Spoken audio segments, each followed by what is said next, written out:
Brain mapping होता क्या है? ऑर्डिनरी से एक्स्ट्रा ऑर्डिनरी अगर बनना है तो ब्रेन मैपिंग टेस्ट में हेल्प सब। बच्चों के लिए जिनके आगे एग्जाम्स आ रहे हो, बोर्ड एग्जाम्स आ रहे हो या कोई भी एग्जाम आ रहा हो, उनको अपनी ब्रेन मैपिंग इस तरीके से करनी चाहिए कि वो उसमें सक्सीड करें। एक मिनट की एक्सरसाइज होती है। जब हम लिखते हैं मैनिफेस्टेशन बोर्ड पे तो हमारी क्या प्रायोरिटीज होनी चाहिए? ये बहुत सिंपल प्रोसेस है and believe me that is called super power. वो उसका जो मेन कोर है ना, वो आपके बिलीफ सिस्टम को स्ट्रॉन्ग करना है। लाइक मेरे को चाहिए तो BMW, लेकिन ट्रस्ट अपने पास इतना भी नहीं कि मैं एक मारुति ऑल्टो भी खरीद सकूं। आजकल जो स्ट्रेस लेवल है, एंग्जाइटी लेवल जो है, ये सब बढ़ता जा रहा है, तो how your brain mapping help in that? Sorry to say, हमारे यहाँ पर इंडिया में अभी NCRB का डेटा कह रहा है 2020 के अंदर 54 बच्चे यानी कि 54 बच्चे हर दिन सुसाइड कर रहे हैं। तो टेक्नोलॉजी जो है वो हमारे को कैसे ब्रेन मैपिंग में हेल्प कर रही है? आपको जान के ताज्जुब होगा, इंडियन पेरेंट्स के पास या इवन टीचर्स के पास मैक्सिमम 7 करियर जानते हैं, वो इससे ज़्यादा करियर ही नहीं पता, जबकि 3300 से ज़्यादा करियर। आप और मैं जिस प्लेटफॉर्म पे काम कर रहे हैं अभी, जो हम अपनी बातें पहुंचा रहे हैं, वो भी सोशल मीडिया के थ्रू पहुंचा रहे हैं। इसी सोशल मीडिया पर पॉर्न भी है, इसी मीडिया के पास नेगेटिव न्यूज़ भी हैं। तो चॉइस आपके पास होती है कि यूज़ कैसे करना है टेक्नोलॉजी का।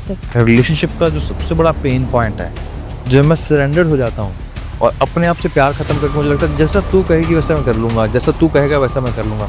तो जो विजुअलाइजेशन है और जो हमारी अफर्मेशंस हैं, वो हमारी ब्रेन को कैसे वेलबींग को और हमारी मेंटल हेल्थ को ठीक वो बहुत पावरफुल है। मतलब वो तो मैं बोलता हूँ कि आपके पास एक जिन है और वो जिन से जो काम करवाना चाहते हो वो करवाओ, लेकिन जिन की एक ही खूबी है, उसको एक बार में एक ही काम समझ में आता है। अगर आपने इसको मल्टीपल काम दिए ना, तो वो ना तो आपके लिए काम करेगा, उल्टा भाग हो जाएगा।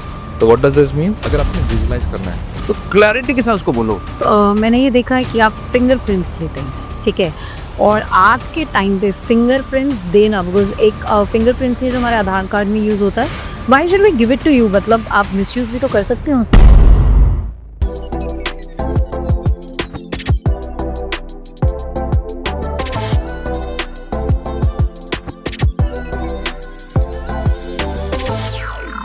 हाय guys, welcome back to our show coffee and filter. बहुत प्यार मिल रहा है आप लोगों से and we are enjoying each and every episode, क्योंकि you are following us and my guest to.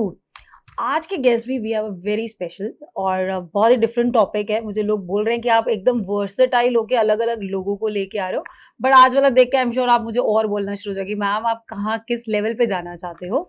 So brain mapping, मुझे तो नहीं कभी पता था इसके बारे में।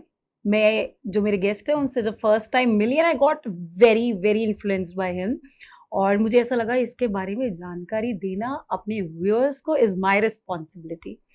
ब्रेन मैपिंग होता क्या है?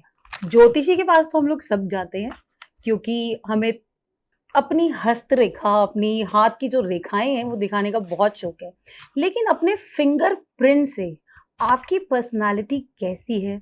आप गुस्से वाले हैं, स्माइल करते हैं ज्यादा, किन बातों में आपको गुस्सा आ सकता है, या आपकी जो करियर स्ट्रैटेजीज हैं वो हमारी फिंगरप्रिंट से भी पता चलती हैं।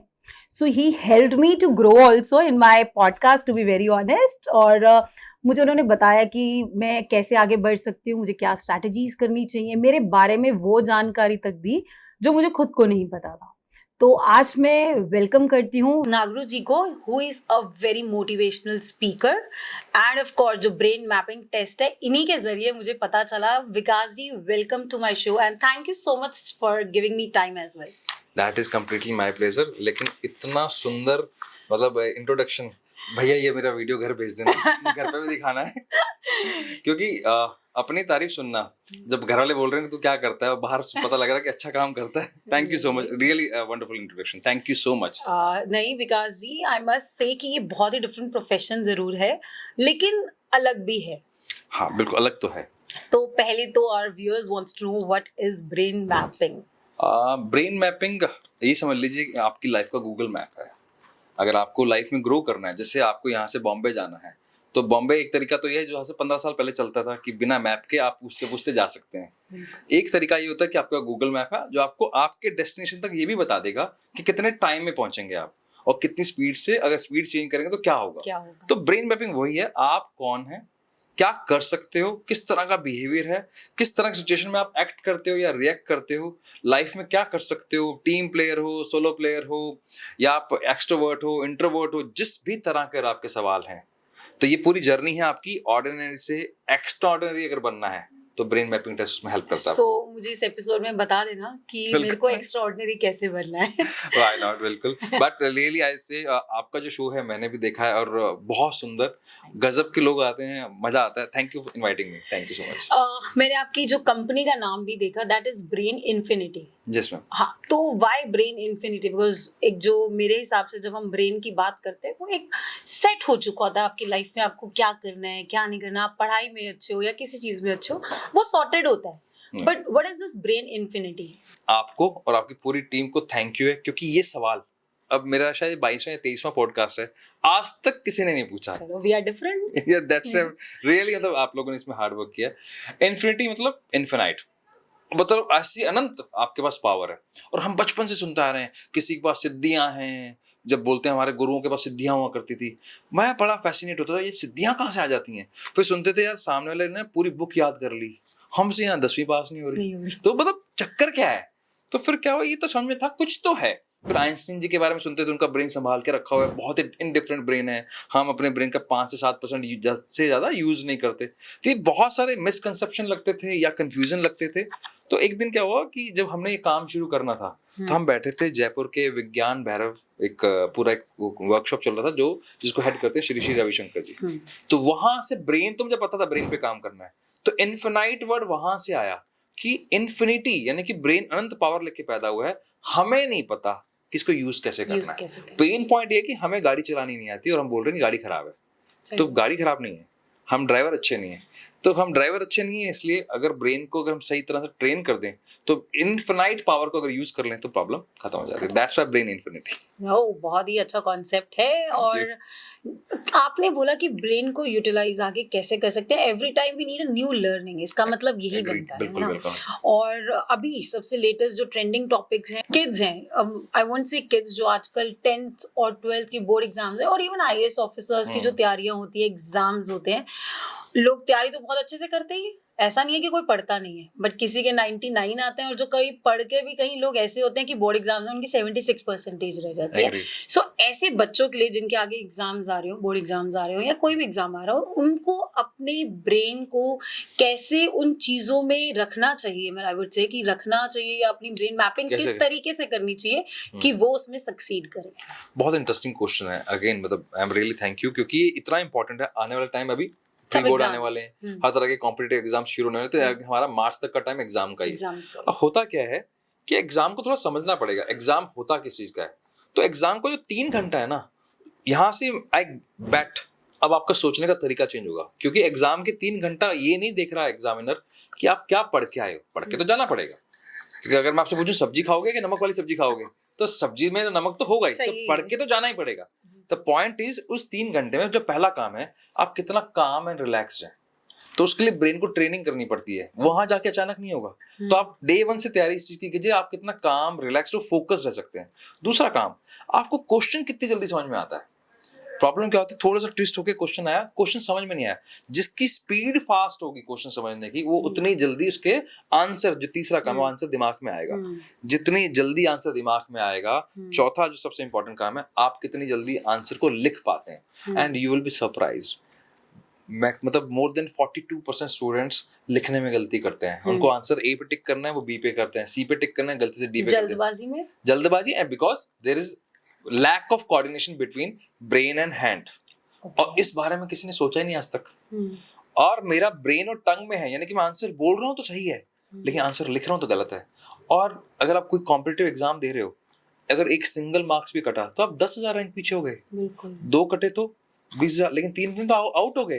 तो आपके लिए ये जरूरी समझना है कि एग्जाम में पास होने के लिए ये जरूरी नहीं कि आप पढ़ के क्या गए, वो तो जाना पड़े, लेकिन इसको ट्रेन करना बहुत इंपॉर्टेंट है। तो क्या स्टेप्स हैं जिसके लिए? बहुत सिंपल है। पहले तो आप अपना चेक करो कि आपकी ब्रेन की स्पीड क्या है। एग्जाम्पल के तौर पे, एक टॉपर्स की, जितने भी किसी भी एग्जाम का टॉपर रहा हो, उसकी जो वर्ल्ड वाइड, मैं मानूं कहीं से भी कोई भी किसी भी सब्जेक्ट का टॉपर ले, उसकी एक स्पीड होती है पढ़ने की, रीडिंग स्पीड, जो आज तक कभी बच्चों ने चेक ही नहीं करी।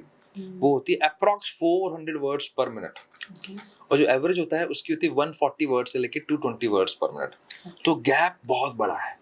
तो आपका टारगेट क्या होना चाहिए? अगर इस ब्रेन को फास्ट करना है तो कैसे करोगे? तो बी क्वांटिफाई। आज मैं आपकी ऑडियंस को भी मैं बोलना चाहूंगा, अगर आप पेरेंट हैं या अगर आप स्टूडेंट हैं, तो आप आज घर पे स्टॉपवॉच लगाइए और लिखिए अभी इसके अंदर कि आप 1 मिनट में हिंदी के वर्ड्स कितने पढ़ते हैं और इंग्लिश के वर्ड्स क्या पढ़ते हैं। तो पहला होमवर्क। अब मान लीजिए आपका 200 है, तो आप टारगेट लीजिए कि दिसंबर तक मैं इसको 400 तक लेके जाऊंगा। कैसे? आप अभी यूट्यूब पे डालिए आई जिम, बहुत सारी आइज की एक्सरसाइज आ जाएंगी। आइज की जितनी एक्सरसाइज आएंगी आप उनको करना शुरू कीजिए। फिर भी मैं आपकी ऑडियंस के लिए मैं करके बताता हूँ। उसका थंब रूल है, अगर आपने कॉन्टेक्ट लेंस पहने हुए तो उतार के करना है, या किसी तरह का क्लिनिकल आपका ट्रीटमेंट चल रहा है तो आपने नहीं करना है, या आज तक आपकी कोई सर्जरी हुई तो इसको नहीं करना है, और स्पेक्स उतार के होगा। तो करना क्या आपने, क्योंकि हम मोबाइल पे रहते हैं, तो आपने कभी गौर किया है मोबाइल पे जब हम हैं तो इस 5 इंच की स्क्रीन की वजह से हमारे आईबॉल्स मूव नहीं करती, वो एकदम स्टैटिक हो चुकी है। अब उसका एक प्रॉब्लम है, जब आपकी आईबॉल स्टैटिक हो गई तो आपकी आंखों में ड्राइनेस आ जाती है, जिससे हमारे यहाँ ये जो कॉर्नर्स हैं यहाँ पे इचिंग शुरू हो जाती है, और ड्राइनेस की वजह से आपकी रीडिंग स्पीड भी लो होती है और आपका ब्रेन का फोकस का भी पावर है जो लो हो जाता है। तो आपने क्या करना है, अब ड्राइनेस तो हो गई, तो आपने क्या करना, आंखें बंद करनी है। आपकी पूरी ऑडियंस के लिए एक्टिविटी मेरे साथ साथ करनी है आपने, ओके? अब आंखें बंद कीजिए, अब स्क्वीज ये करें, squeeze squeeze squeeze squeeze squeeze, more tight more tight more tight, open widely widely widely, जैसे किसी को घूर के देख रहे हैं। तो आपने ये एक्टिविटी करनी है। दिन में 5 से 10 बार एक्टिविटी करो। यहाँ आप देखेंगे पानी आ जाएगा आपके, हल्का सा हो सकता है कभी आपने नहीं किया तो हेडेक शुरू हो जाएगा, लेकिन ये इतना पावरफुल है, अगर इसके बाद पढ़ने बैठेंगे तो रीडिंग स्पीड भी बेटर हो जाएगी। और बहुत सारी एक्सरसाइज हैं जो यूट्यूब पर है या हमें फॉलो कर सकते हैं, हम वहाँ पे बता भी रहे हैं। इससे आपका स्पीड बढ़ेगा। सबसे इंपॉर्टेंट, जो बच्चे बोलते हैं ना ध्यान नहीं लग रहा पढ़ने में, मेरा भी नहीं लगता था कभी, कंसंट्रेशन नहीं हो रही, वो चुटकियों में गायब। That is called solution, practical solution. ऐसी राइटिंग स्पीड है। राइटिंग स्पीड एक टॉपर की होती है 40 वर्ड्स पर मिनट, एवरेज कितनी 15 वर्ड्स से लेके 22 वर्ड्स पर मिनट के आसपास होती है। उसको आप ले जाओ 40 वर्ड्स तक। उसके लिए हाथों की एक्सरसाइज कर लो, तो फाइन मोटर स्किल्स की एक्सरसाइजेज हैं, बहुत सारी यूट्यूब पर करो। इतना मतलब 1-1 मिनट की एक्सरसाइज होती हैं और आपकी लिखने की पावर बढ़ जाएगी। ऐसा सो पढ़ाई के साथ साथ एक्सरसाइजेस भी जरूरी है। ब्रेन मैपिंग की जो एक्सरसाइज है वो भी जरूर फॉलो करिएगा। फॉलो हिम, क्योंकि ऐसी बहुत सारी टिप्स हैं जो आपके बच्चों की भी काम आने वाली हैं। आपने बहुत अच्छे से समझाया हमें कि किस तरीके से फोकस रहना चाहिए, क्योंकि फोकस होना और एक मैनिफेस्टेशन करना, मतलब अभी जो लॉ ऑफ मैनिफेस्टेशन चल रहा है और लोग लिस्ट बना लेते हैं, you know they have a board, manifestation board. उसके बारे में कुछ बताओ कि how it helps in brain mapping also. जब आपने किसी से, पहली बात तो लॉ ऑफ मैनिफेस्टेशन या लॉ ऑफ अट्रैक्शन है क्या, वो उसका जो मेन कोर है ना, वो आपके बिलीफ सिस्टम को स्ट्रॉन्ग करना है। लाइक मुझे लगता है कि यार मेरे को चाहिए तो BMW, लेकिन ट्रस्ट अपने पास इतना भी नहीं कि मैं एक मारुति ऑल्टो भी खरीद सकूं। तो उस बिलीफ सिस्टम को स्ट्रॉन्ग करने में हेल्प करता है आपको लॉ ऑफ अट्रैक्शन या आपकी राइटिंग इन्फॉर्मेशन या विजन बोर्ड या मैनिफेस्टेशन। उसका काम ही यही है। अब उस काम को करने के लिए आपको पहले अपनी फ्रीक्वेंसी को बेटर करना पड़ेगा। आपके बिलीफ सिस्टम को स्ट्रॉन्ग करने के लिए आप कभी भी ये मत मांगिए कि मुझे कार चाहिए, आप प्रोसेस मांगिए। हम गलती कहाँ कर रहे हैं, यार मुझे ना ये वाली कार चाहिए, ब्लू कलर की चाहिए, that is not the right way. The process is, मुझे ये कार चाहिए, नाउ आस्क द गॉड कि इस प्रोसेस दे दो, मुझे वो काम दे दो कि कैसे मैं अचीव कर सकता हूँ। That is the point. हम गलती कर रहे हैं, हमें लगता है मैंने मांग लिया, भगवान जाने। अब भगवान इतना वेला तो बैठा नहीं कि वो आपके लिए इतना काम करने लग जाएगा। वो आपको काम दे सकता है। अब नियत आपकी होनी चाहिए काम करने की, तो आप हमेशा प्रोसेस मांगिए, तो आपके सारे सपने पूरे होंगे। क्यों मैं बोल सकता हूँ, क्योंकि मेरे भी हुए, इसलिए बोल रहा हूँ। आपने जो ये भगवान से मांगने की बात करी, अब मैं अपना एक एग्जांपल आपको देती हूँ। सो आई लाइक एक बारी एक विश थी मेरी जो मैंने मांगी भगवान से, और आई वाज लाइक कि भगवान, like my sister is into elections, so I said कि भगवान टिकट दे दे, जीत तो हम आएंगे ही। तो भाई भगवान ने टिकट तो दे दी, लेकिन हमें चुनाव हरवा दिया था। वो इसलिए हरवाया हुआ क्योंकि आपको ना बड़ी टिकट चाहिए। No, I think my process was missing. Probably, maybe. So मुझे ऐसा लगा जो आपने प्रोसेस की बात करी, उसका जो एक उसका पाथ था वो माइट भी मैंने मिस कर दिया। हम एक्चुअली गलती यही कर देते हैं भाई, हम प्रोसेस तो हमें समझना पड़ेगा भाई, प्रोसेस है इसके, जितना क्लियर प्रोसेस होगा उतने ज्यादा चांसेस हैं कि आपके सारे डिसीजन सही जाएंगे। So when you write on a manifestation board, जब हम लिखते हैं मैनिफेस्टेशन बोर्ड पे, तो हमारी क्या प्रायोरिटीज होनी चाहिए? आप प्रायोरिटी, जैसे आपने मान ली एक टास्क ले लिया कि मुझे मान लो 3 लाख रुपए महीना चाहिए, या मुझे 5 लाख रुपए कमाना है, या मुझे घर लेना है। अब रात को बैठो, मतलब ये बहुत सिंपल प्रोसेस है, and believe me that is called super power. आपका ब्रेन ना सुप्रा कॉन्शियस पावर होती है जो पीछे होती है हमारे यहाँ पे ना, वो जिसके बेस पे हम सारे जिंदगी अपने डिसीजन लेते हैं, तो उसको वो जिन है, उस जिन को आप जो बोलोगे वो दे देगा आपको। तो आपने क्या करना, जब रात को सो रहे हो आप बेड टाइम पर, और जब लाइटें वाइटें बंद हो गई और आपको लग रहा है कि बस अब मैं पढ़ने वाला हूँ और सो जाऊंगा, आंखें बंद हो जाएंगी, तब आपने उसको बोलना है थैंक यू यार मेरी इतनी हेल्प करने के लिए। अब मेरे को ये लगता है कि मुझे ना ये काम करना है, मुझे 5 लाख रुपए महीना कमाना है, मुझे ना सिर्फ प्रोसेस बता दे, and believe me within 7 days या तो कोई लोग आपको ऐसे मिलेंगे जो आपको प्रोसेस बताएंगे, या ऐसा कोई इवेंट हो जाएगा, या ऐसे कोई बुक हाथ में लग जाएगी, कुछ ना कुछ होगा जो आपको उसका रास्ता दिखाएगा। वो टॉर्च बैरियर है, चलना आपको पड़ेगा। वो ऐसा नहीं कि घर आके परोस देगा, ऐसा नहीं होने वाला। सो मेहनत तो करें, कर्म करना पड़ेगा, कर्म करना पड़ेगा, बिल्कुल सही कहा आपने, कर्म करना पड़ेगा। जो आप ये testing and all brain mapping ये वो, बिकॉज मैंने कभी सुना नहीं है कि यूनिवर्सिटीज में पढ़ाया जाता है, कोई ऐसी यूनिवर्सिटी नहीं है या कोई ऐसा कोर्स नहीं है जहाँ पे, तो आपने ये सब कैसे सीखा? मैं भी ना उस स्पेन से निकला हूँ जहाँ से 93% इंडियन स्टूडेंट्स निकले हैं। मेरे 10th में मार्क्स अच्छे थे। जब मार्क्स अच्छे होते हैं तो आपके साथ एक हादसा हो जाता है, आपको फिजिक्स मैथ्स और केमिस्ट्री दिला दी जाती है। सही बात है। तो मेरे साथ हादसा हुआ था वो, तो फिर उसके पता लगा कि 11th 12th में मेरे मार्क्स बहुत कम आए हैं, तो घर वालों में ब्लेम लगा कि इसका ध्यान ना लड़कियों में चला गया इसलिए कम आए हैं। दो उसमें आधा सच होगा शायद, लेकिन पॉइंट ये था कि वो 11th 12th में सबके साथ होता है। तो लेकिन वो ब्लेम लग गया इस चीज पर, एक्चुअली में कुछ और था कि मुझे वो सब्जेक्ट समझ में नहीं आया, लेकिन आप पे तो प्रेशर होता है। तो मैंने फिर बीएससी आईटी किया, अपना आईटी ग्रेजुएशन किया, लेकिन जब मैं जॉब करने लगा तो पता लगा ये मेरे बस की नहीं है, मैं कर ही नहीं सकता इसको। Finally I went to the banking. तो जब मेरे जॉब्स चेंज हुए तो मैं एक्सपोजर मिलता गया, लेकिन सबको तो नहीं मिलता, मुझे मिल गया। तब मुझे पता लगा अच्छा मेरा ब्रेन का ट्रेट अलग है। शायद मुझे तो वर्ड ब्रेन नहीं पता था, ये था कि हाँ मेरा मन इसमें लगता है, इसमें मेरा मन नहीं लगता। तो ऐसे करके मैंने अलग अलग कुछ प्रोफेशन चेंज किए, तो पता लगा कि यार मैं कुछ में सही हूँ, कुछ में गलत हूँ। फिर मैं इस टेस्ट के टच में आया, तब मुझे पता लगा कि मेरी जो इंटरेस्ट वाला या जो मेरी ब्रेन की पावर है, that is called hidden potential, वो है psychology, that is called communication, helping people, sympathy मेरी बहुत हाई है, एम्पैथी बहुत हाई है। तो ये सारी मेरी पावर्स थी और मैं उसके अगेंस्ट काम कर रहा था, तो मैं फेलियर हो रहा था या फिर एंजॉय नहीं कर पा रहा था। तो जैसे मुझे पता लगा then I started this, and फिर मुझे इतना अट्रैक्ट करा तो मैंने उसको एज अ करियर ले लिया फिर इसको। This is a very tough question may be for you.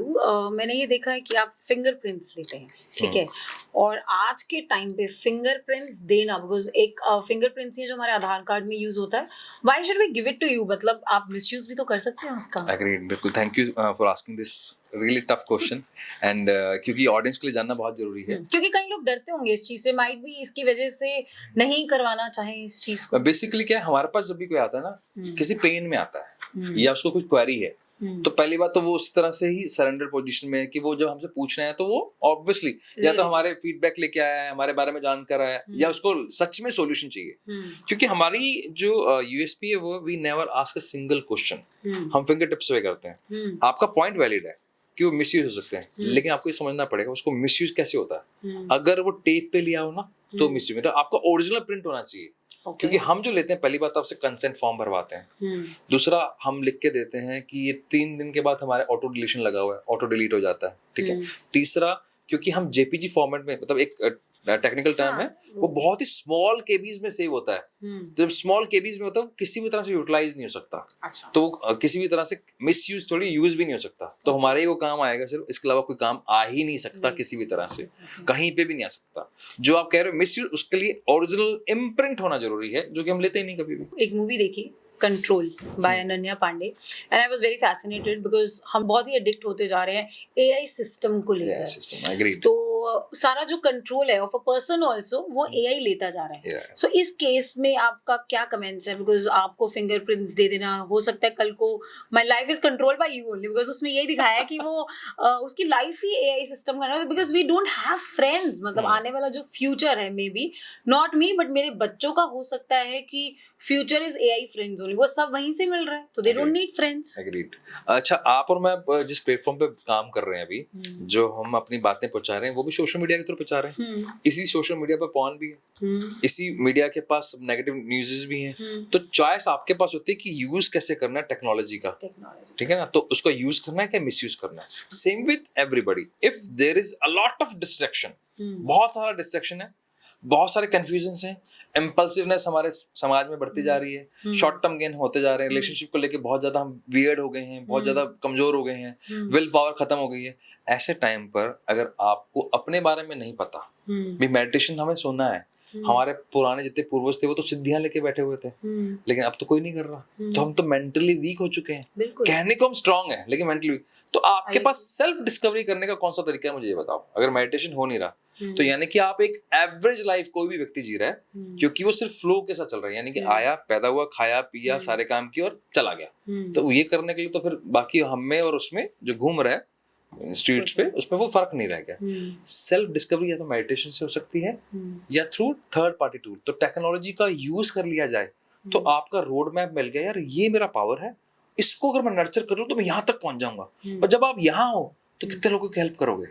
यहीं रहना चाहते हो तो उसमें तो हम भी हेल्प नहीं कर सकते। तो this thing is, if you want to nurture your brain, you need clarity about yourself and micro level clarity। मतलब इवन यहाँ तक कि मुझे किस तरह का कलर पसंद है पहनना, किस तरह के खाना पसंद है, एक एक बारीक चीज आपको आपके बारे में पता होनी चाहिए। मैं एक अपना नेगेटिव आपको बताती हूँ, because we are so much social media ही हमारा बिजनेस बन चुका है। सो ऐसे कि मेरे 8 घंटे 9 घंटे इज ऑन माई फोन। मैं चेक दी आवर्स कि कितने घंटे मैंने फोन पे बिताए, तो 8 hours.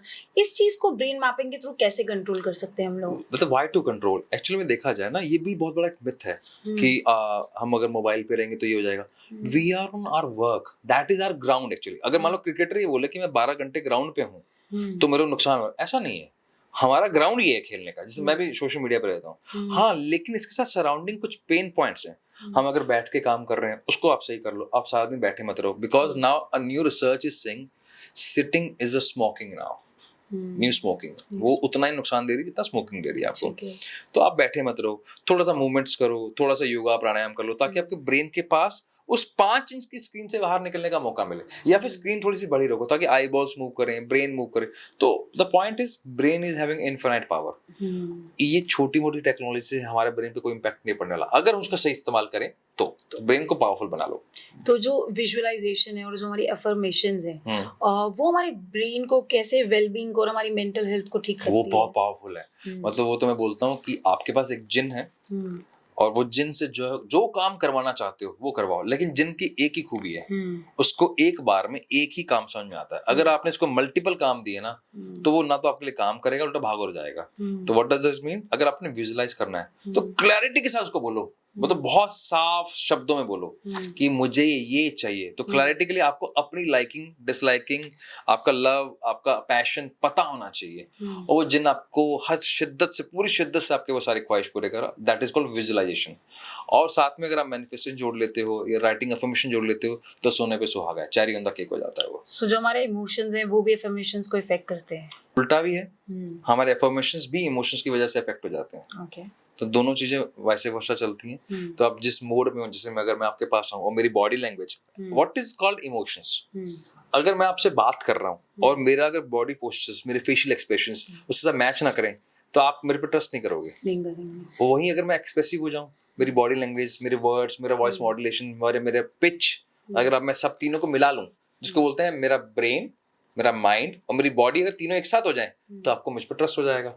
Same with the affirmations, अगर आप उस टाइम पर पूरे तरह से ब्रेन के साथ, माइंड के साथ, बॉडी के साथ तीनों को मिला लेते हो तो अफर्मेशंस पूरी होंगी ही होंगी और इमोशंस कंट्रोल में रहेंगे।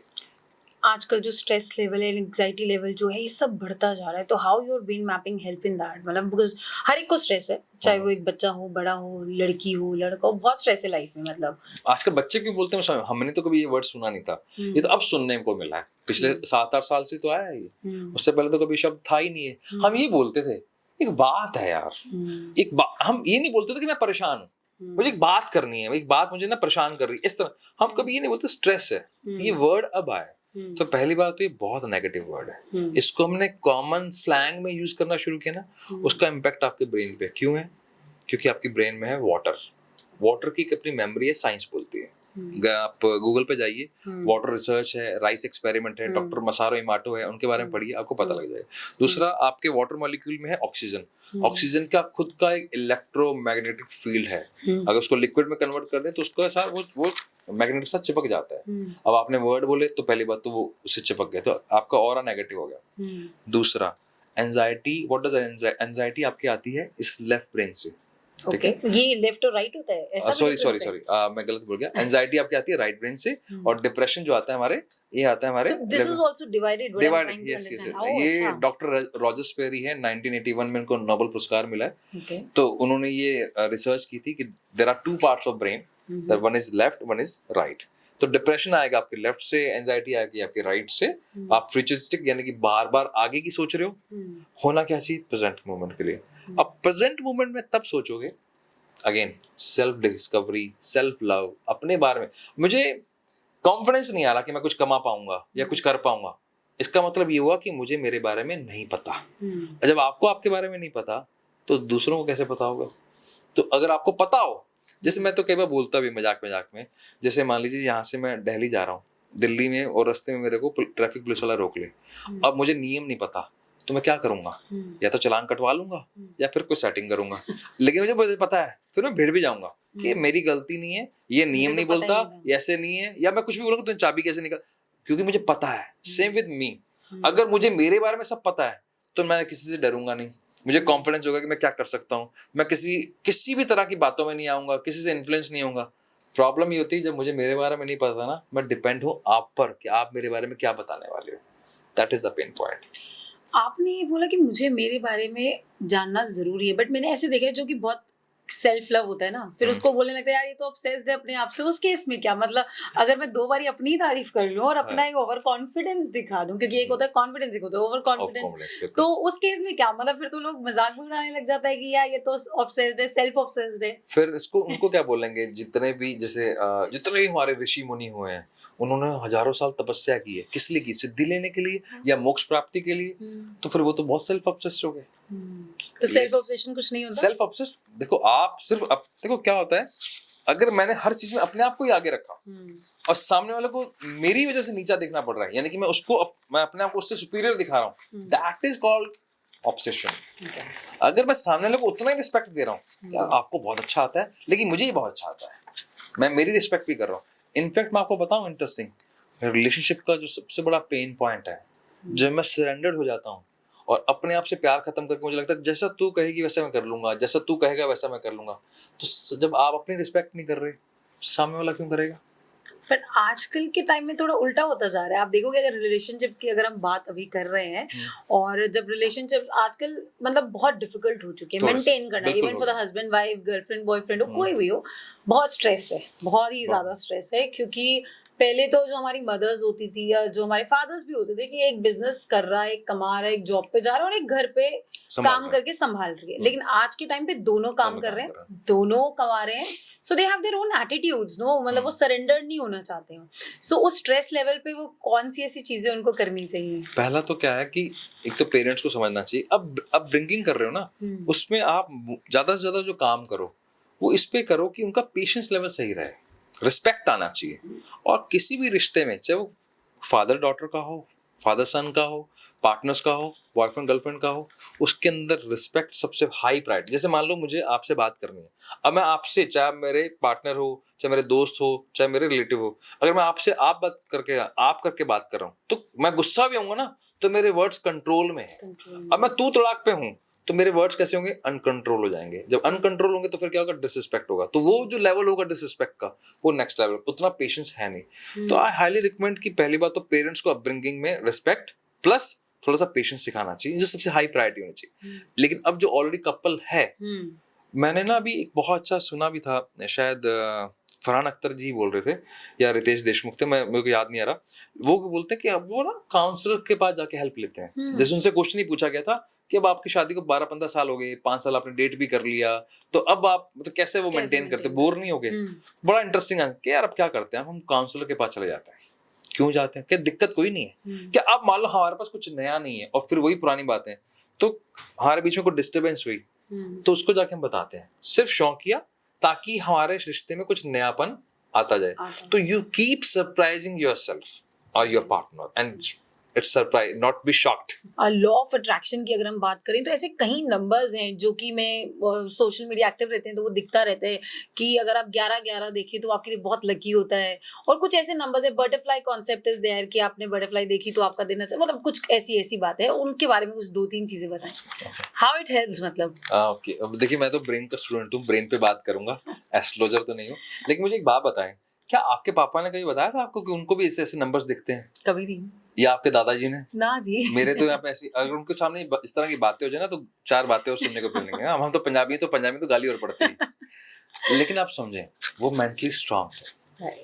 अब डे बाय डे कहने को हम स्ट्रांग है, एक्चुअली में हमारा बिलीफ सिस्टम ना डे बाय डे डेप्रिसिएट होता जा रहा है। उसको सपोर्ट देने के लिए जो ब्रेन साइंस बोलती है, जैसे आपने कोई नंबर देखा 11-11 या आपको बोला यार आज येलो बटरफ्लाई मेरे को अगर दिख गई ना मेरा दिन अच्छा जाएगा, और आपको दिख गई, अब आपके जो ब्रेन में न्यूरोट्रांसमीटर्स हैं, डोपामाइन है, सेरोटोनिन है, एंडोर्फिन, अलग अलग तरह के ट्रांसमीटर, वो फास्टली एक्टिव करते हैं क्योंकि यू फील हैप्पी, यार ये तो अच्छा हो गया। जब आपको लगता है तो आपको हमेशा लाइट फील करते हो, हैप्पी फील करते हो, और आपको उसी तरह से आपका ब्रेन एक्टिव हो जाता है और आपको उसी चश्मे से वैसी चीजें दिख। हमारे पंजाबी में बोलते हैं सोने नु सब सोने दिखते। अब आपको खुद अच्छा लग रहा है तो आपको सब अच्छा लग रहा है, क्योंकि यू हैव टेकन, वो अपने ब्रेन में बिठा लिया कि यार ये होने पे मैं अच्छा फील करूंगा, या मेरे को ये व्हाइट कलर की कार दिख जाएगी ना, उसको टच करने से मुझे अच्छा लगेगा, या मुझे मेरा पसंद का फ्रूट अगर ये दिख गया, फ्रूट दिख गया, या कोई मेरा फूड दिख गया, आई लाइक इट, तो वो दिखते ही, या मुझे जिसको मैं पसंद करता हूँ, जैसे ये वैसे इश्क ही है ये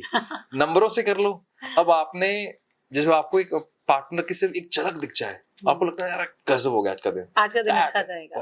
That is the point. क्योंकि पहले तो जमाने में होता था कि अपने फादर के पैर छू के, मदर के पैर छू के हम लोग स्टार्ट करते थे। इसका भी बट न्यूक्लियर फैमिलीज हैं अब तो, बड़े तो घर में, लेकिन आजकल मैं न्यूक्लियर फैमिली में दे रहा हूँ, वहाँ पे पैर छूने का कॉन्सेप्ट ही खत्म हो रहा है। लेकिन इसका लॉजिक समझो, बहुत सिंपल सा लॉजिक है। आप जब पैर छूते हो, किसके छूते हो? बड़ों के, या जो आपसे एडवांस है स्पिरिचुअली, तो आप छू के क्या लेते हो? आपने पैर छुए, उसके जो ठीक है जो बॉडी पोस्चर्स में जो डिफेंस आता है, आपकी स्पाइन पे वर्क होता है, मैं उस पर बात नहीं कर रहा, वो डॉक्टर्स बता देंगे। लेकिन जब सामने वाला अपना हाथ रखता है तो आपके ऑरा को वो पॉजिटिव कर देता है। क्यों? क्या आशीर्वाद देगा आपको? जीते रहो, खूब फलो फूलो, वो आपको और स्ट्रॉन्ग बना रहा है। तो आपको पैर छू के जाने चाहिए हर कीमत पर, बड़ों के छूने। ये अपने हैबिट जो है ना, उसके पीछे की साइंस है। कभी मौका मिलेगा तो पूरी साइंस पे बात करेंगे इस पे हम। आप पैर छूने की बात करो, बट आजकल का कल्चर थोड़ा चेंज हो चुका है कि चाहे वो कल्चर यू से, पैर छूने का कल्चर थोड़ा सा कम होता जा रहा है। बट फिर भी जो बड़े हैं, चाहे वो इन-लॉज, उनको लगता है कि बहू आई है तो पैर छूती रहे। जैसे हमारे यहाँ पे नवरात्रा होता है, अब जहाँ देवियां पूजी जाती हैं, जहाँ कन्याएं पूजी जाती हैं, उनसे आप कैसे पैर छुआ सकते हो? वो पैर नहीं छुएंगे, आप उनके छू सकते हो। अगर आप तभी देखें, जैसे हम क्या करते हैं कन्या पूजन पे, उनके पैर छूते हैं, वो हमें आशीर्वाद देती है। तो शक्ति आपको किससे मिलती है? शक्ति से मिलती है, यानी कि माँ पार्वती, माँ दुर्गा। तो आप उनके रूप हो, तो कैसे आपके मतलब आप किसी के पैर छू सकते हो? हम छू सकते हैं। आपने चलिए, मतलब आजकल जरूरी नहीं रह गया।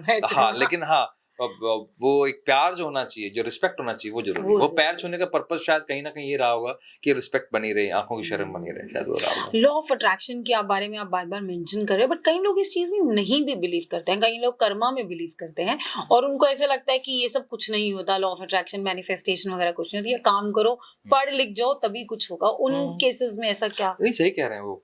मतलब मुझे तो सिंपल सी बात है, मान लो मेरे फोन डायरी में प्रधानमंत्री नरेंद्र मोदी जी का नंबर हो और उनकी फोन बुक में मेरा नंबर हो, तो मुझे फर्क नहीं पड़ता, मैं अपना कर्म करूं। अरे भाई, मैं भगवान को जानता हूं सीधा, मैं प्रधानमंत्री को जानता हूं, मेरा कॉन्फिडेंस बढ़ेगा नहीं बढ़ेगा?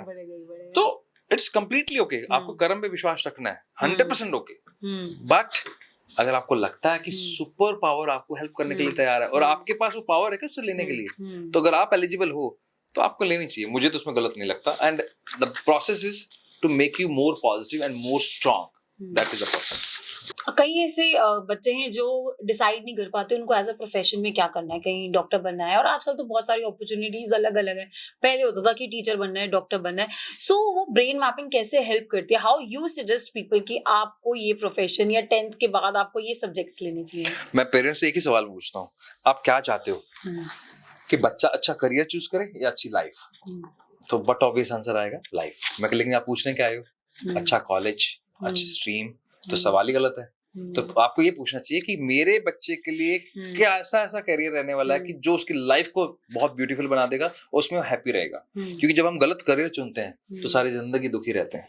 यानी कि आपने 20 साल की 18 साल की उम्र में एक गलत डिसीजन लिया तो अगले 80 साल अगर 100 साल की उम्र मान लो तो हमारे एक मित्र हैं अमर चौधरी साहब बहुत अच्छी बात बोलते हैं कि अगर शर्ट का पहला बटन अगर गलत लगाया यानी कि करियर गलत चूज किया तो सारे आप कितने टैलेंटेड हो, कितने बड़े फैशन डिजाइनर को जानते हो, नीचे वाले सारे बटन गलत ही जाएंगे। तो पहला डिसीजन आपका बहुत क्लियर होना चाहिए।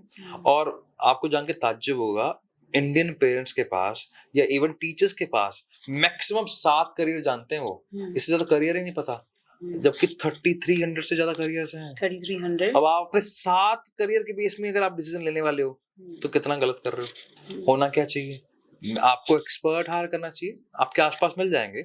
और बिना एक्सपर्ट के मैं तो ये कहूंगा इनफैक्ट आपको कम से कम 2 से 3 महीने पूरी इसकी रिसर्च करनी चाहिए कि मेरे बच्चे के लिए क्या बेस्ट हो सकता है लाइफ के अकॉर्डिंग, नॉट करियर के अकॉर्डिंग। उस पर पूरा टाइम, उस पर पूरा पैसा लगाइए, उसके बाद अपने आप वो ग्रो कर लेगा, कोई दिक्कत नहीं आएगी। लेकिन करियर को चूज करते हुए खाली रिश्तेदारों से पूछा, चाचा मामा से पूछा तो गलत ही जाएगा वो। फिर जिस बच्चे को आप 18 साल में नहीं जानते, जो आपका बच्चा है, आपके रिश्तेदार उसको आधे घंटे में जान जाएंगे, ये क्या बेवकूफी है। तो this is a wrong process. So parents को भी समझना चाहिए आजकल, मेरे को सबसे ज्यादा यही समझना चाहिए। हाँ, पेरेंट्स नहीं समझते आजकल, मतलब थोड़ा मे बी अब थोड़ा सा डिफरेंस आ गया। नहीं तो पहले पेरेंट्स हमेशा यही चाहते थे मेरा बच्चा डॉक्टर बन जाए, लड़की है तो टीचर बन जाए, और बस यही, या बिजनेस है तो फैमिली बिजनेस हो जाए। उसकी वजह से तो ही स्ट्रेस आ रहा है। तभी तो आजकल सॉरी टू से हमारे यहाँ पर इंडिया में अभी एनसीआरबी का डेटा कह रहा है 2020 के अंदर 54 बच्चे यानी कि 54 बच्चे हर दिन सुसाइड कर रहे हैं। और छोड़िए एडल्ट्स की अगर मैं बात करूं तो वो और भी ज्यादा वर्स्ट डेटा है। क्यों ऐसा कहा जा रहा है कि इंडिया एक डायबिटिक कैपिटल बन गया वर्ल्ड वाइड? क्यों ऐसा कहा जा रहा है कि अगले 3 सालों के अंदर हम स्ट्रेस में सबसे फर्स्ट मतलब 3 पोजीशन में आने वाले हैं? क्योंकि हमारी बहुत सारी चॉइसेस गलत है। अभी आपने बात करी सुसाइड के बारे में, तो ऐसा कौन सा इमोशन है और या ऐसा कौन सा केमिकल है इन आवर ब्रेन जो एक इंसान को सुसाइड की तरफ ले जाता है? देखिए इसके अंदर बहुत सारे फैक्टर्स हैं, इसका एक स्पेसिफिक आंसर तो नहीं हो सकता, लेकिन फिर भी अगर मुझे जॉय फील ही नहीं हो रहा, मुझे हैप्पीनेस फील ही नहीं हो रही, हर तरफ मुझे सिर्फ स्ट्रेस ही दिखाई दे रहा है कि मेरी लाइफ में कुछ नहीं हो रहा, आप सोचो उस व्यक्ति पर जिसने सुसाइड किया है क्या मेंटल उसका लेवल रहा होगा कि उसको उस समय सिर्फ ये दिख रहा है कि मेरी लाइफ एंड हो जाना ही बेस्ट ऑप्शन है। तो यानी कि इसका लॉजिकल ब्रेन बहुत डाउन हो चुका होगा, उसको कुछ और दिख नहीं रहा, इमोशनली बहुत ट्रबुलेटेड होगा, तो यानी कि कॉर्टिसोल बहुत नेक्स्ट लेवल पे, और बहुत सारे केमिकल्स हैं। लेकिन उससे अगर कोई बात कर लेता था या वो उसके लिए कोई बात करने का या उसको कुछ समझ लेता तो शायद ये प्रॉब्लम ही ना आती। नॉर्मली प्रॉब्लम है लैक ऑफ कम्युनिकेशन। तो जो इस तरीके के लोग होते हैं जो थोड़ा मतलब स्ट्रेस लेवल की वजह से ये सब सोचते हैं। मैंने एक मूवी अभी देखी जानवी कपूर की, उलझ, एंड मैं आपको बताती हूँ उसका थोड़ा सा background. She is an IAS officer in that, और but being an IAS officer उसके पास एक ऐसी स्टेज आती है व्हेन शी थिंक्स कि उसको सुसाइड कर लेनी चाहिए। तो ये सिचुएशंस बीइंग अ वुमेन, आप चाहे मेन भी हों, खैर कहीं ना कहीं ऐसे हमारी लाइफ में सिचुएशंस आती है, मतलब वो क्या रीजन रहते हैं कि जिसकी वजह से हम ये सोच लेते हैं। तो ऐसे में ब्रेन मैपिंग या फिर जो हमें अपने माइंड को कंट्रोल करना चाहिए जब हमारे पास बहुत नेगेटिव थॉट होते हैं, वो 1-2 चीजें आप हमारे को आपको नहीं लगता? मैं अगर आपसे उल्टा इसका सवाल पूछूं, मतलब ये फेस शायद मेरी लाइफ में भी आया होगा, मतलब मैं क्लियर इसलिए नहीं बोल सकता क्योंकि सुसाइड का थॉट तो नहीं आया, लेकिन हाँ जब ऐसा लग रहा था कि सब खत्म हो गया यार, बचा नहीं कुछ, मतलब मैं करूंगा क्या लाइफ में, बिजनेस ठप हो गया, नुकसान हो चुके हैं, और आप ऐसे पड़ाव पर हो कि आपको लग रहा है कि बस अब बचा नहीं कुछ, और फैमिली में मतलब ऐसे लेवल के फेलियर्स हो जाते हैं ना, आपको समझ नहीं आता, और जज कर रहे हैं लोग आपको, क्योंकि अब आपके पास कुछ है नहीं तो जज कर रहे हैं यार, ये तो ऐसे लगता था कुछ करेगा लाइफ में, और ये तो अब ये हालात है कि शायद माँ बाप का पैसा वेस्ट कर रहे हैं। हाँ माँ बाप का, बिल्कुल सही कह रहे हो आप। ऐसे कमेंट आते थे भाई, ऐसा भी लगता होगा शायद कि किसको लड़की दे दी हमने, है ना, ऐसे भी कमेंट। तो पॉइंट इज, मुझे लगता था, आज भी लगता है, और जो मेरा शायद सपना भी है वो अब बन गया है, वो लैक ऑफ विजन। अगर मान लो मेरा एम बड़ा है, मेरा विजन बड़ा है, क्या ये फेलियर्स मुझे हाश करेंगे या फेलियर्स मुझे डाउन कर देंगे? जो भी व्यक्ति जब ऐसे सुसाइड के बारे में सोचता है या नेगेटिव थॉट्स आते हैं, ऐसा मुझे लगता है कि उसका विजन इतना छोटा है कि उसको ये आसपास के फैक्टर्स ना बहुत ज्यादा इम्पैक्ट करते हैं। अगर उन फैक्टर्स विजन बड़ा कर दिया जाए, भी मान लो आपको लगता है कि मुझे प्रधानमंत्री बनना है, क्या छोटे मोटे आपके झगड़े आपको इम्पैक्ट करेंगे? छोटी मोटी बातें आपको इम्पैक्ट करेंगी? नहीं, क्योंकि आपका विजन बड़ा है। अब आपको बनना ही कुछ नहीं है, तो आपको लगे चाचा ने क्या कहा, ताया ने क्या कहा, मम्मी ने क्या कहा, मेरे पति ने क्या कहा, आप छोटी छोटी बातों से पोक हो जाओगे, क्योंकि विजन छोटा है। विजन बड़ा कर लो। बट एक छोटी सी आप एक्सरसाइज बताओ, बिकॉज आपने मुझे वो जब एग्जाम्स की बात हुई, वो कोई जो बंदा स्ट्रेस में होता है, जो आगे कुछ नया करना चाहता है, फेलियर्स के बाद भी आगे बढ़ना चाहता है, उसको क्या करना चाहिए? मैंने ये की थी, मैं वो बताता हूँ जो मुझे बहुत हेल्प किया, और आप भी पूछ रहे थे पूजा, तो मैं आपको भी बताता हूँ। ये क्या किया कि जब ऐसा टाइम आया ना कि जब मुझे लगा कि यार है नहीं कुछ, तो फिर मुझे किसी ने एक बहुत अच्छा गाइड किया, विकास तू एक काम कर यार, तूने बैंक में टॉप किया था, मैं कहाँ किया था, तूने 2-3 काम बहुत टॉप किए थे, जैसे मुझे ब्रेवरी अवार्ड मिला हुआ, ऐसे कुछ काम किए मैंने, तो कि तू सिर्फ उस 24 घंटे का तेरा काम है और कुछ नहीं करना, सिर्फ 24 घंटे तक ना सारे वो इवेंट सोचने हैं जो तूने पॉजिटिव किए थे। तो जैसे कब गाली पड़ी, कब तेरे से बदतमीजी, ऐसा कुछ नहीं सोचना, और जब जब तेरा मन उस पर लेके जाए उसको तब भाई यार 24 घंटे के लिए सपोर्ट कर दे, 24 घंटे तक मुझे कुछ मत याद दिला, उससे सारे रिलेटेड आप जितने भी रिलेटेड हैं इवेंट सोच, कब कब तेरे से पॉजिटिव सिर्फ सोचने हैं, और सिर्फ उसको अगर हो सके तो लिख लो, ये सोने पे सुहागा है। और बिलीव मी, मुझे तब लगा अरे यार इतने अच्छे दिन रहे हैं मेरे, तो मैंने तो ये कर दिया था, किस किस से मैंने दोस्ती कर ली थी, कैसे कैसे मेरे लोग नेटवर्क में थे, और मैं 12वीं में जब था तब मुझे ब्रेवरी अवार्ड मिल गया, तो मतलब ऐसा लगता था कि पता नहीं क्या ही कर लिया मैंने।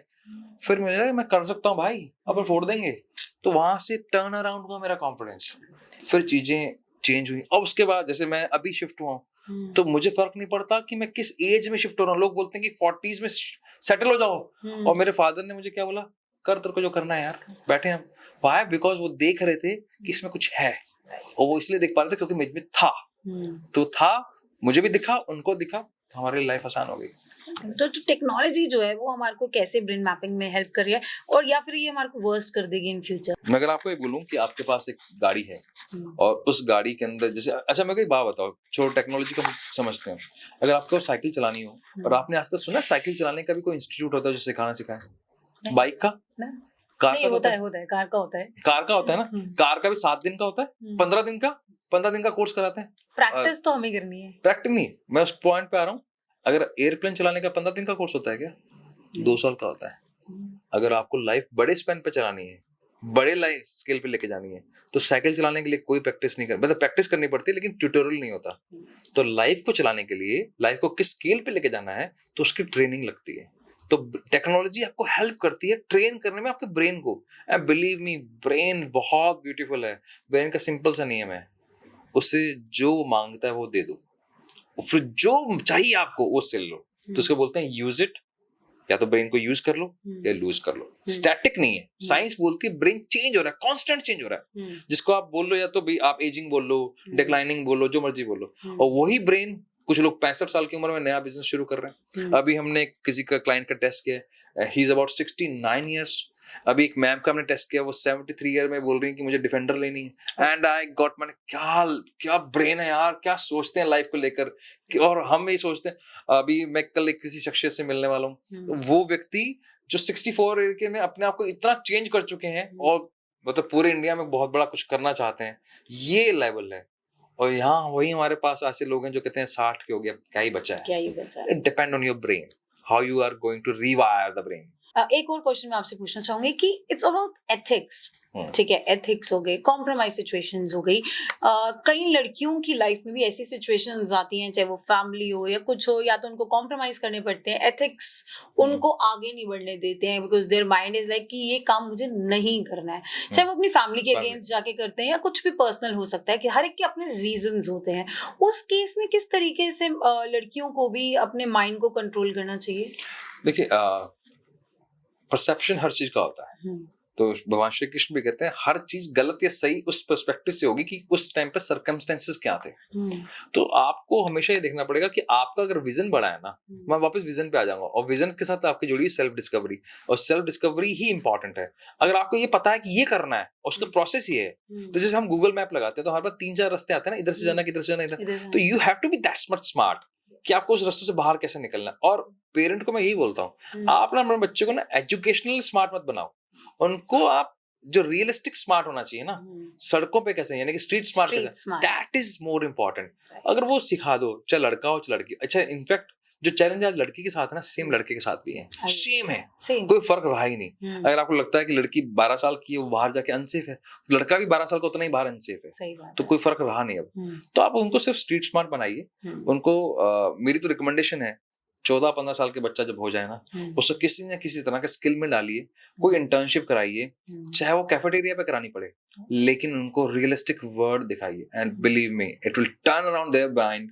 वो जो कॉन्फिडेंस आएगा, जो क्लैरिटी मिलेगी, उनको जो रियलिस्टिक वर्ड मिलेगा, क्यों आपने डाला इसको प्रोटेक्टिव मैनर में, इसलिए उनको लगता है कि एथिक्स हैं, ये ऐसे हैं। अरे नहीं, बट आजकल तो बहुत ही क्लोज कुकून में रखते हैं। मतलब मैंने I am a parent, helicopter parenting. हाँ मैं तो आई एम अ पेरेंट, और मैं मेरी क्लास में, मतलब मैं मेरे जो बच्चों की क्लास के जो पेरेंट्स हैं, आई हैव सीन वो अपने बच्चों को बहुत ही प्रोटेक्टिव रखते हैं कि अरे भाई वो बच्चा बाहर ना चला जाए, वो इससे बात ना कर ले, उससे बात ना कर ले। डर भी है क्या, सोसाइटी इज रियली बैड। तो उस तरीके से बच्चों को स्ट्रॉन्ग कैसे बनाया जाए थ्रू, लाइक माइंड में ऐसी क्या चीजें उनको सिखाई जाए? एक तो ये कि एकेडमिक प्रेशर नहीं होना चाहिए। अल्टीमेटली आपको ये गोल क्लियर होना चाहिए, आपने स्कूल डाला किस लिए, ब्रेन डेवलप करने के लिए या उसको सिर्फ सिखाने के लिए, पढ़ाई सिखाने के लिए? आपने अल्टीमेटली डाला उसको ब्रेन डेवलप करने के लिए। क्योंकि जब मैं, अगर आपके भी दो छोटे बच्चे हैं फैमिली ना, अगर आप स्कूल जब डाल रहे हो, आप स्कूल से एक्सपेक्ट क्या कर रहे हो कि मेरा बच्चा बोलना सीखे, पढ़ना सीखे, लिखना सीखे, पब्लिक स्पीकर बन जाए, यानी कि स्टेज पे बोले, डांस अच्छा है, आर्ट एंड क्राफ्ट कर ले, कलरिंग कर ले, हर तरह। क्योंकि आप स्कूल से एक्सपेक्ट करो 360 डिग्री डेवलपमेंट, जिसको बोलते हैं सर्वांगीण विकास। लेकिन जब आप कॉलेज में डाल रहे हो तब आप ऐसा कुछ एक्सपेक्ट नहीं कर रहे। इंजीनियर में डाला तो ये 4 साल बाद एज ए इंजीनियर बिहेव करे, डॉक्टरी में डाला 5 साल बाद एज ए डॉक्टर बिहेव करे। तो स्कूल का पर्पस है सर्वांगीण विकास, वो सेम आप घर पे ले आओ। तो मैं कभी नहीं बोलता कि आपको अपने बच्चों को पढ़ाना चाहिए, उसके लिए आप टीचर रख लीजिए, आप टाइम, मतलब क्योंकि आपका काम है उसकी मोरल वैल्यूज पे काम करना। स्टोरी टेलिंग कीजिए, उनको एथिक्स सिखाइए, उनको प्रैक्टिकल वर्ड दिखाइए, साथ में लेके जाइए। एंड बिलीव मी, अभी हमने एक पॉडकास्ट किया है, उनके पेरेंट ने अपनी रियल फाइनेंशियल सिचुएशन अपने बच्चों के साथ शेयर की कि हम यहाँ स्टैंड करते हैं। दैट इज इम्पोर्टेंट, क्योंकि आजकल बड़ा कॉम्पिटिटिव हो गया है कि उसके पास गाड़ी है, बंगला है, मेरे पास ये वाली गाड़ी नहीं है। साफ साफ बताओ ना, भी हम ये दिला सकते हैं, ये नहीं दिला सकते, ये हमारी है। और मतलब जितने भी पेरेंट्स जो शेयर कर देते हैं, मैंने देखा है उनके बच्चे क्लियर रहते हैं कि यार ये एक्सपेक्टेशन है और यहाँ तक जाना है ना, तो मुझे मेहनत करनी है, मेरे पापा ने या मेरी मम्मी ने कर ली जितनी कर रही है। तो अगर वहां आ गया तो फिर तो प्रॉब्लम सॉर्ट हो गई। और अच्छा, इससे ना बच्चों के साथ माँ बाप का बॉन्ड बहुत स्ट्रॉन्ग होता है। अदरवाइज क्या होगा, बच्चे ने एक्सपेक्ट किया, पेरेंट पे प्रेशर पड़ा, पेरेंट पूरी कर नहीं पा रहा, तो एक डिस्टेंस मेंटेन होता है, शायद वो आंखें भी नहीं मिलती, यार इसने मांगा है मैं बता नहीं, इससे अच्छा तो बता दो ना यार, बी क्लियर। विकास जी, मैंने भी आपको अपने फिंगरप्रिंट्स दिए थे, और आई होप मेरी आप जो रिपोर्ट आज लेकर आए हैं। बिल्कुल लेके आए हैं, आपके लिए गिफ्ट है हमारी तरफ से। तो एक दो बातें मेरे बारे में भी बताएं कि how you think I should grow, या मेरी जो पर्सनल और प्रोफेशनल लाइफ है, मुझे उसके लिए क्या करना चाहिए। मैं बहुत डिटेल में तो ज्यादा नहीं थोड़ा सा ही डिटेल में, क्योंकि पर्सनलाइज रिपोर्ट है। लेकिन मैं आपको यहाँ पर ऑडियंस के सामने एक कमिटमेंट है मेरा, You are going to be one of the wonderful social entrepreneur. Okay. और वो लाइन आपके लिए बहुत स्ट्रॉन्ग बनने वाली है, और वो होगी, and I am not astrologer, आपका ब्रेन उसके लिए बहुत ऑप्टिमाइज्ड है। अगर उसके अकॉर्डिंग आपने काम किया, you love it, and your brain will going to support you to grow more better and better. तो सोशल एंटरप्रेन्योर आपका बहुत बड़ी जर्नी रहने वाली है, and I wish you the best of the journey. Thank you so much. But जाने से पहले एक छोटा सा क्वेश्चन और, प्रोफेशनल और जो पर्सनल लाइफ होती है उसमें ब्रेन मैपिंग कैसे हेल्प करती है? बिकॉज मैं दोनों तरीके से ग्रो करना चाहती हूँ लाइफ में, पर्सनल भी और प्रोफेशनल भी। उसके बारे में एक last message to our viewers कि किस तरीके से हमें फोकस रहना चाहिए। आपको अगर ये तक पता लग जाए ना कि आप, जैसे मैं आपको एग्जांपल बताऊं, बहुत अच्छा एग्जांपल है, मैं पर्सनल लाइफ की बात कर रहा हूँ। कपल है, एक कपल में ऐसा है जिसको एम्बियंस मैटर करता है, कटलेरी तक मैटर करती है, और एक कपल ऐसा है जिसको कोई लेना देना नहीं है, उसको खाने से मतलब है। तो दोनों के बीच में क्लैशेस होते हैं। तो यहाँ तक पता लगता है कि किसको एम्बियंस पसंद आने वाला है, किसके लिए एस्थेटिक्स मैटर करते हैं, और किसके लिए सिर्फ खाना मैटर करता है।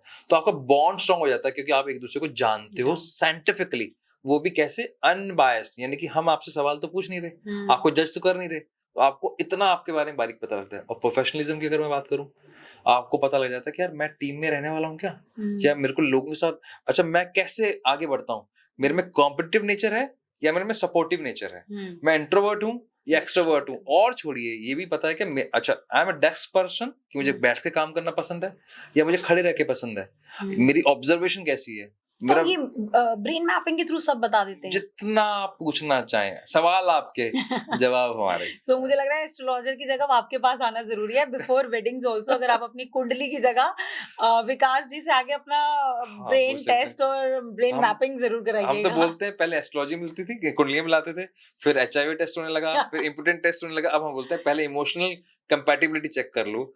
अगर आपके पास ब्रेन है तो हम ब्रेन के साथ क्या कंपैटिबल हो सकता है, चाहे ह्यूमन चाहे करियर, दोनों बताने में आपकी हेल्प करेंगे। ओहो, ये तो बहुत ही बढ़िया बात है। सो जो लोग मेरे फ्रेंड्स लिस्ट में हैं और हमारा शो वॉच कर रहे हैं या फिर हमें फॉलो करते हैं, जरूर विकास जी के पास जाके अपना, चाहे वो प्रोफेशन हो या पर्सनल लाइफ हो, इन दोनों के बारे में जाके आप ब्रेन मैपिंग के थ्रू इनसे जान सकते हैं। आपको शादी के लिए कैसा लड़का चाहिए, लड़की चाहिए, ये भी आपको इजीली बता देंगे। मुझे जिस ये बता सकते हैं कि इसके साथ कौन सा मैच कौन करेगा, सा मैच कर रहा है, मैच पूरा 100% है, 80% है, वो तो हम सब easily, I think everything is there.